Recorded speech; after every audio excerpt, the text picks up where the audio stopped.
मशिदींवरील अनधिकृत भोंग्यांविरोधात आवाज उठवत भाजप नेते किरीट सोमय्या यांनी पुन्हा एकदा आक्रमक भूमिका घेतली आहे।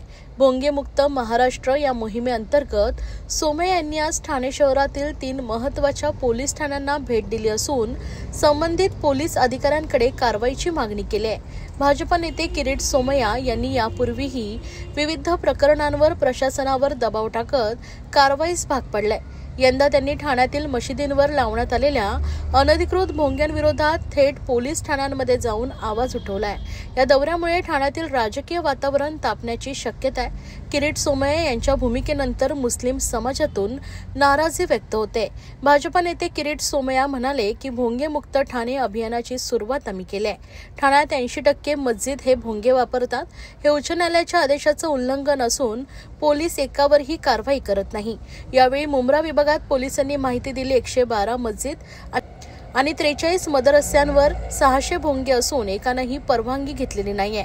तसेच 15 ऑगस्ट पर्यंत 50% ठाणे भोंगेमुक्त असेल आणि पुढील एका महिन्यात पोलिसांनी ठाणे भोंगेमुक्त करावी अशी मागणी त्यांनी केली आहे। या मागणीला पोलीस अधिकाऱ्यांनी सकारात्मक उत्तर दिलं असल्याचंही त्यांनी सांगितले। आता भोंगेमुक्त ठाणे अभियानाची आम्ही सुरुवात केली आहे। ठाण्यात 80% मस्जिद मदरसे हे भोंगे वापरतात। ध्वनी प्रदूषण कायद्याचं उल्लंघन होत आहे। उच्च न्यायालयाच्या आदेशाचं पालन केलं जात नाही आणि पोलीस एकावरही कारवाई करत नाही।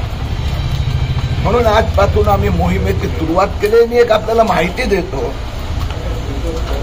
की मुंब्रा विभागात पोलिसांनी माहिती दिली 112 मस्जिद आणि 43 मदरसेवर सगळे मिळून कुठले 2, कुठे 4, कुठे 5, 600 भोंगे आहेत। एकाने परवानगी घेतलेली नाही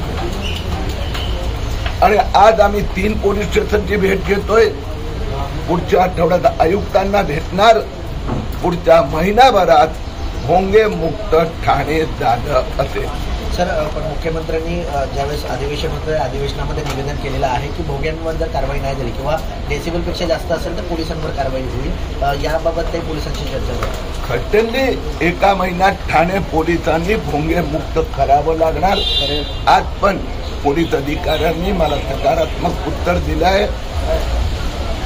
हरकत नाही, थोडं लांबलं पण 15 ऑगस्ट पर्यंत 50% ठाणे भोंगे मुक्त असेल आणि 31 ऑगस्ट पर्यंत 100%। काय वाटतं, गणेश उत्सव देखील आहे, स्पीकर अशांवर देखील डेसिबलवरती आता मुद्दा जो आहे तो दिवसात 5 वेळा बाहेरच्या साईडला आणि कुठलंही ध्वनी याचा मर्यादा नाही याचं दखल घ्यावी लागते। उत्सव असतात त्यावेळेला अधिकृत परवानगी घ्यावीच लागते आणि घेतात। हे तर म्हणतात आम्ही कायद्यात येणारच नाही, मुद्दा तो आहे। बजावण्यात आलेले आहे भोगे आणि डीजे लावायला परवानगी दिली जात नाही। एक भ्रम आहे।